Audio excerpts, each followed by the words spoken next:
donde el senador fue baleado en el barrio Modelia de Bogotá tras conocerse su muerte este lunes.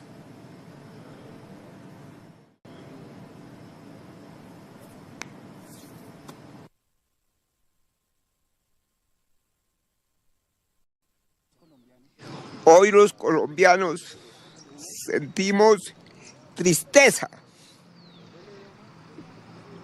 porque nuestra vida es menospreciada por las estructuras criminales que nos gobiernan.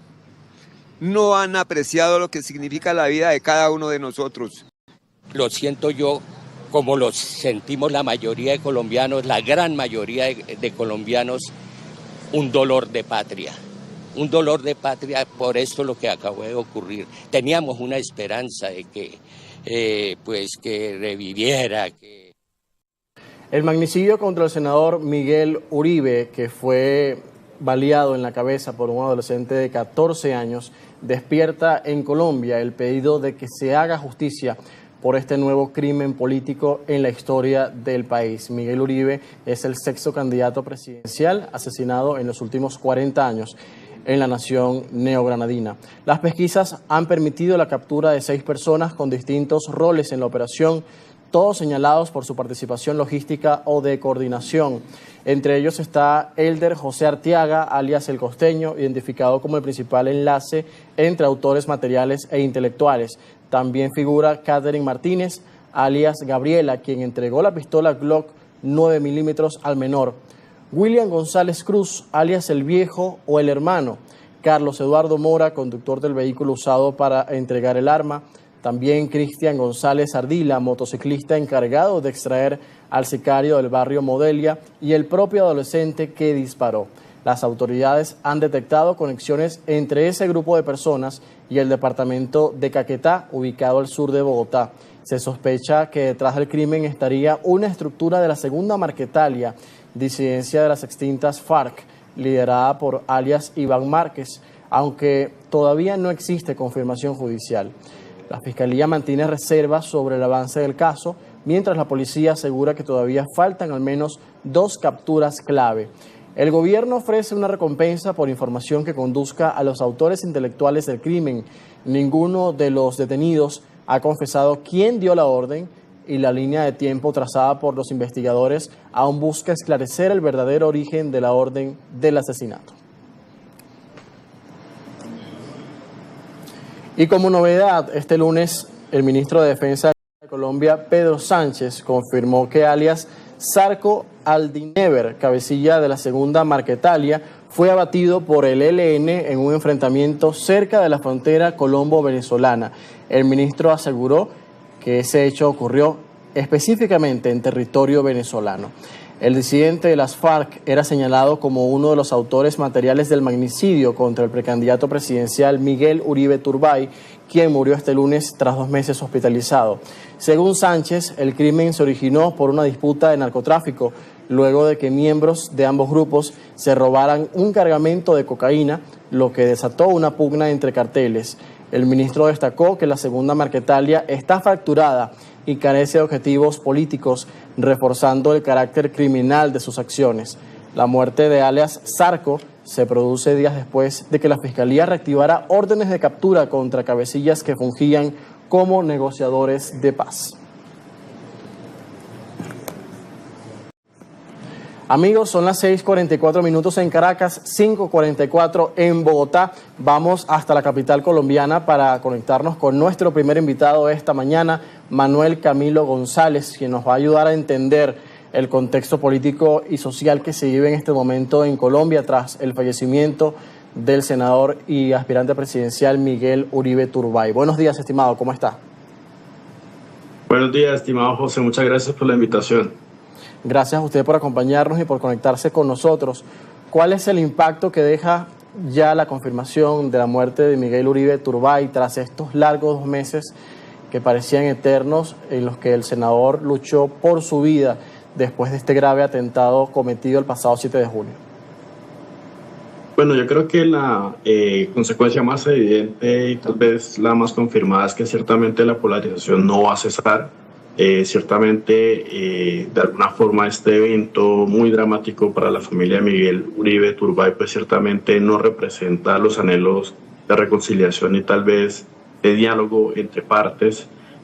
Por un lado, el gobierno ciertamente mantiene esas reservas y mantiene, digamos, esa sospecha frente a que el atentado fue obra, digamos, de actores que tratan de desestabilizar su gobierno, pero también de alguna forma los allegados y particularmente los miembros más cercanos al Centro Democrático, el partido del ex candidato, pues ciertamente también culpan al gobierno de Gustavo Petro, no solo por la falta de garantías en la seguridad de ese candidato, sino también de alguna forma por la política de seguridad fallida que ciertamente de alguna forma se ha implementado durante estos años.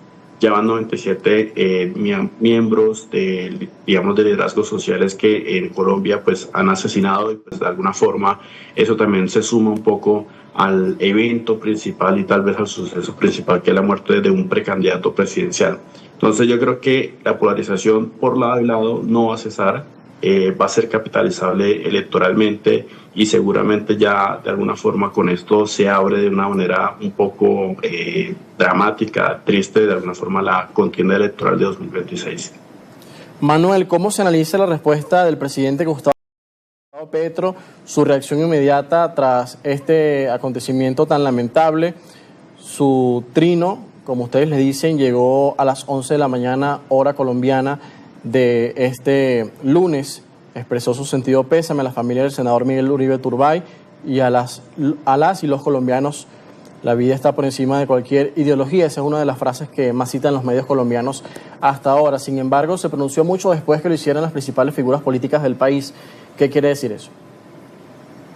Sí, es una posición muy vacilante, una posición que ciertamente genera muchas, digamos, sospechas sobre cuál es el verdadero compromiso del presidente de la República, porque particularmente esto es un suceso que bien puede debilitar su gobierno en términos de la política de paz total, que es la política de paz que se ha impulsado durante estos años, pero también de alguna forma su compromiso con la democracia, es decir, la defensa del Estado de Derecho y en esencia, de alguna forma, la defensa de la integridad de los candidatos opositores.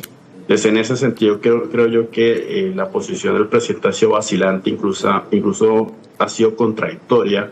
De hecho, las primeras horas después del intento de magnicidio, pues ciertamente fueron trinos que no iban al caso, que de alguna forma reflejaban hipótesis totalmente, digamos, descabelladas, como que fue asesinado por su origen étnico libanés, o que incluso de alguna forma, como ya bien había mencionado, una teoría sobre que este hecho había sido parte de una conspiración para desestabilizar el gobierno.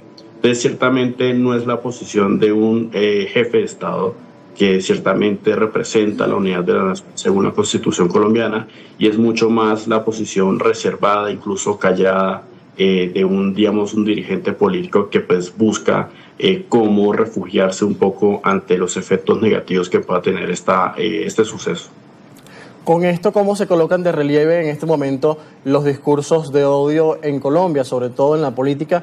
Porque, como mencionabas, parte de la postura vacilante que se le señala al presidente Gustavo Petro también está muy presente dentro de sus aliados, que de hecho durante la enfermedad de Uribe, mientras estaba en cuidados intensivos, ventilaban informaciones como que esto no era del todo cierto y que él incluso, y que lo vieron supuestamente en silla de ruedas en la clínica. Entonces quizás minimizaron parte de la gravedad del suceso, ¿no? Sí, así es. Creo yo que ciertamente uno de los ingredientes nocivos dentro de esta historia y que ciertamente da para comentar es que la desinformación en redes sociales es tal vez lo más peligroso que existe en estos momentos en el escenario electoral. El entorno informativo ciertamente no ayuda y no logra contribuir un poco al deseo de paz social en unas elecciones que ya se avecinan, y ciertamente no van a haber muchos más intentos de asesinato, incluso de este tipo de atentados, pero lo que sí va a haber y lo que está existiendo en estos momentos es mucho más violencia de tipo informativo. Uno ve ciertamente en X o en otras plataformas como las bodegas, que aquí se le denominan a esos grupos de trolls que vienen de lado y lado, pues ciertamente generan desinformación respecto a un hecho que es verificable, que es obviamente la muerte del ex candidato Uribe Turbay.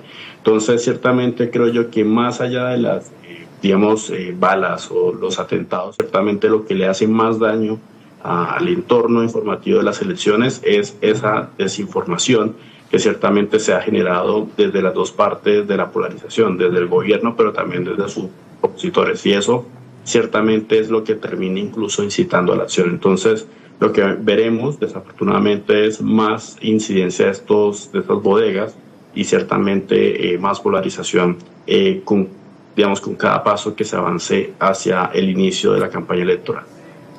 Estimado Manuel, ¿qué podemos destacar de ese legado político de Miguel Uribe, su historia familiar también, entendiendo que perdió a su madre muy joven, como lo decía hoy al principio del programa, en una operación de rescate? Lamentablemente su madre es asesinada, una reconocida periodista que dirigía una revista, también un noticiero de televisión, y por cierto registró los asesinatos de los 3 candidatos presidenciales de esa época.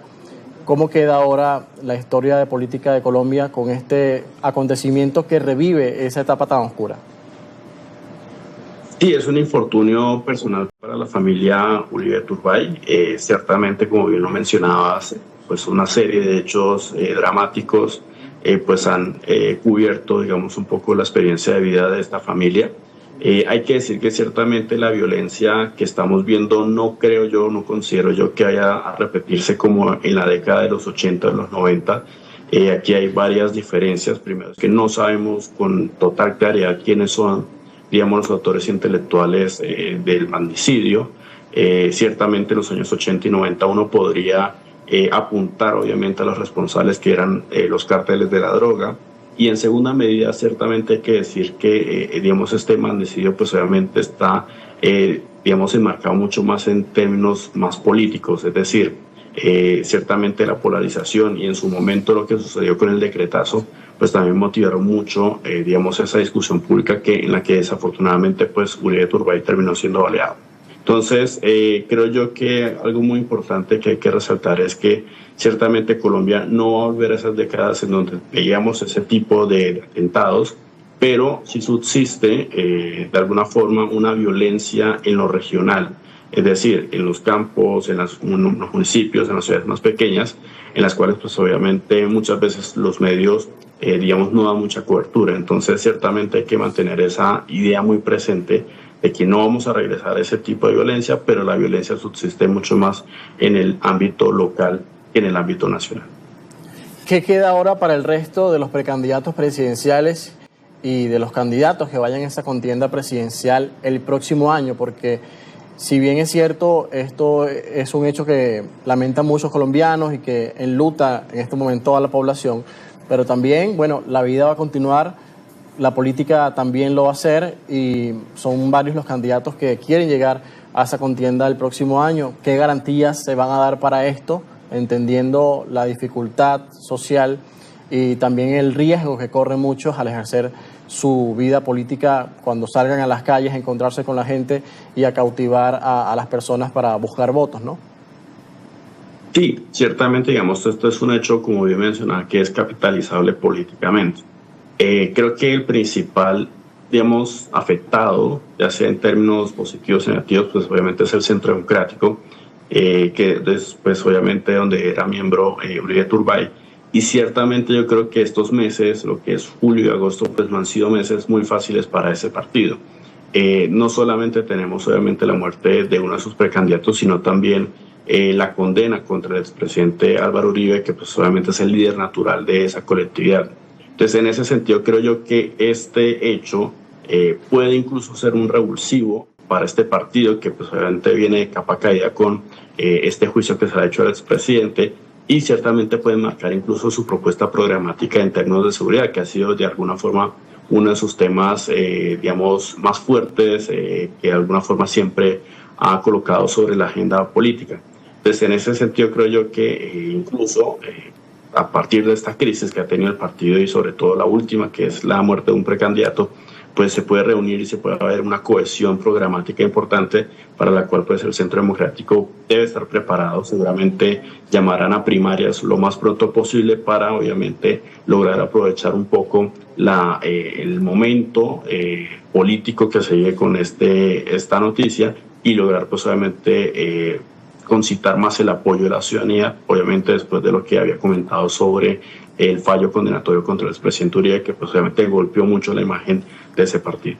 Manuel, y si nos quedamos en ese punto, en las últimas horas salió la noticia de que la Procuraduría le pide al Tribunal de Bogotá tumbar la condena contra el expresidente Uribe, que durante estos días hemos reseñado el impacto político que eso ha tenido y lo que representa para él estar en arresto domiciliario durante 12 años, que es lo que reza la condena, pero parece que hay otra visión sobre esto. ¿Qué se conoce sobre este pedido que hace la Procuraduría? Sí, así es. Es un concepto que emite la Procuraduría, que es un órgano que vigila precisamente a los funcionarios del Estado, sus actuaciones digamos, en términos de sus cargos. Y básicamente se fundamenta, pues obviamente, en la idea de que las pruebas que se han recolectado, pues obviamente no gozan de la fiabilidad para haber, emitido ese fallo condenatorio por parte de la jueza Heredia. Entonces, en ese sentido, creo yo que, se empiezan como a alinear un poco los astros para el Centro Democrático.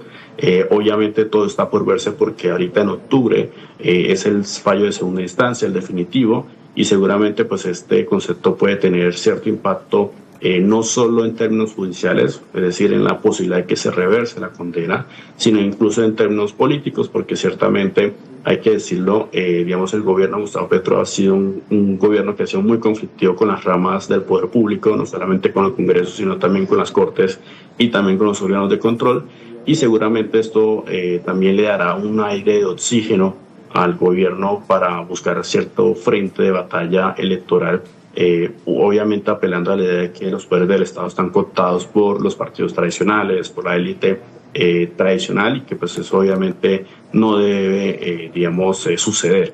Entonces, ciertamente está por verse, es un fallo que llega en un momento en donde todo es muy delicado, todo es hilado fino, claro, entonces, mucha conmoción. Exactamente, digamos que es todo muy incierto en estos momentos. Bueno, muchísimas gracias, Manuel, por acompañarnos estos minutos, por actualizarnos sobre la realidad colombiana tras este hecho político lamentable que hoy enluta a gran parte de los colombianos. Gracias, Manuel. Muchas gracias, José.